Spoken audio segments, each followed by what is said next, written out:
Bonjour et bienvenue dans ce nouveau décryptage. Aujourd'hui, on plonge tête la première au cœur d'un sujet absolument passionnant, l'art de diriger. Alors, l'objectif de notre exploration du jour, c'est d'expliquer concrètement quelles sont les compétences évaluées pour piloter une structure et son équipe. On parle très souvent du leadership comme d'un don mystérieux tombé du ciel. Eh bien, pas du tout. En réalité, c'est une mécanique d'une précision redoutable. On va d'ailleurs décortiquer 3 grands axes incontournables. Le développement d'une vision systémique, l'inscription dans le territoire et bien sûr le management pur de l'équipe. Bref, on va faire un voyage de la vision macro la plus large jusqu'au cœur humain de l'organisation. C'est parti. Voici donc notre plan de vol en 5 étapes. L'art de diriger, le développement d'une vision systémique, l'ancrage sur le territoire, le management de l'équipe, pour terminer sur le portrait du leader de demain. Première étape de notre parcours, l'art de diriger, c'est-à-dire comment traduire la stratégie. C'est vraiment le nerf de la guerre. Il faut littéralement créer un pont entre la vision globale dictée par la gouvernance et la réalité du terrain au quotidien, pour être sûr d'embarquer tout le monde. Ce qui nous amène à notre deuxième point, le niveau macro, le développement de la fameuse vision systémique. Ce terme de vision systémique peut paraître un peu théorique, mais en réalité c'est hyper concret. Un dirigeant aujourd'hui, c'est comme un radar humain allumé en permanence. Ça veut dire faire un diagnostic croisé tout le temps. D'un côté, on scanne l'environnement extérieur, qu'il soit physique ou numérique, avec toutes les exigences liées au développement durable. De l'autre, on regarde sa propre structure en face, sans aucune complaisance. Quelles sont nos vraies forces? Où est-ce qu'on pêche un peu?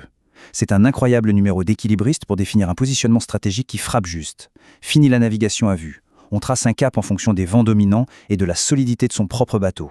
Mais du coup, comment on prouve qu'on maîtrise cette vision systémique? Eh bien, ça passe par des actions très tangibles.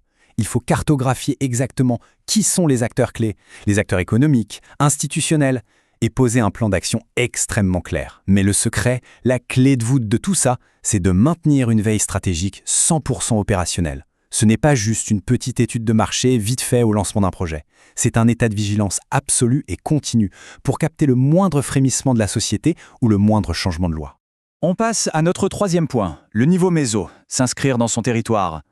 C'est l'instant de vérité, là où la grande stratégie se frotte au bitume, à la réalité locale. Parce que oui, aucune organisation ne peut vivre dans une bulle. Le responsable, c'est un connecteur né. Son rôle, c'est d'assurer un double alignement.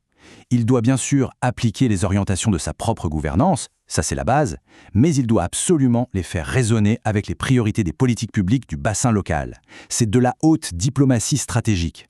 L'idée, c'est de s'assurer que la structure s'imbrique parfaitement et apporte une vraie plus-value à son écosystème. Et ce qui est fascinant, c'est que ce territoire a littéralement muté en 2 mondes parallèles incontournables. D'un côté, on a le territoire physique classique. Il faut mouiller la chemise, aller aux événements locaux, tisser des partenariats en face à face, serrer les mains des élus. Mais de l'autre, on a le territoire numérique. S'inscrire localement aujourd'hui, ça veut aussi dire gérer intelligemment sa vitrine sur Internet et animer ses réseaux sociaux. Un leader performant ne choisit pas entre les deux, il mêle la danse sur les 2 fronts en même temps. Et nous voilà au niveau micro, notre 4e axe, manager et animer l'équipe. Parce que soyons très honnêtes, sans une équipe soudée et protégée, la plus brillante des visions s'effondre comme un château de cartes.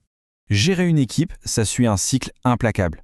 D'abord, on dessine l'architecture de la maison, on pose l'organigramme, les fiches de poste, pour anticiper les vrais besoins. Ensuite, on recrute et surtout, on intègre ces nouveaux talents. C'est fondamental. Puis, vient l'étape de la sécurité, qui ne rigole pas du tout, avec des documents comme le document unique d'évaluation des risques professionnels. Et enfin, on pense à demain, en gérant les parcours pour faire exploser les compétences et fidéliser les gens sur le long terme. Au-delà de ce parcours RH classique, le management, c'est un vrai marathon au quotidien. Le dirigeant, c'est le grand garant de la fameuse qualité de vie et des conditions de travail, la QVCT. Il doit créer cette alchimie où la performance rime avec le bien-être. C'est aussi lui qui monte au créneau pour défendre le code du travail et appliquer une tolérance zéro sur les discriminations. Et bien sûr, à notre époque, il faut savoir orchestrer tout ça via des outils numériques collaboratifs, tout en jouant les démineurs lors des inévitables conflits et en accompagnant le changement permanent.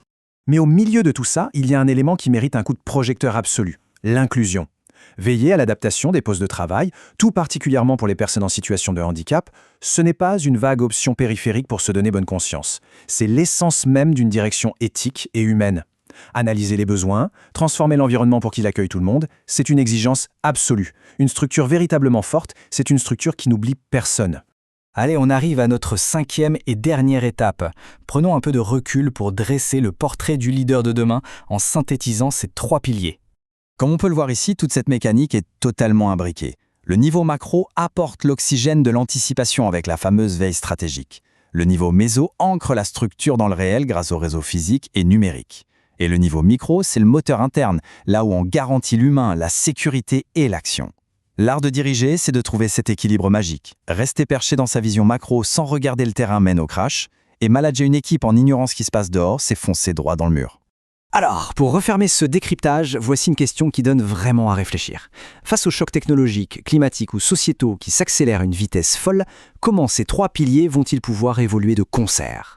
Eh bien, le défi du leader moderne, c'est l'agilité perpétuelle, s'adapter sans cesse au macro, réinventer constamment sa place au niveau méso et soutenir infailliblement le micro. C'est un sacré challenge, n'est-ce pas ? Merci d'avoir suivi cette exploration en espérant qu'elle offre une grille de lecture percutante sur les formidables défis du management d'aujourd'hui.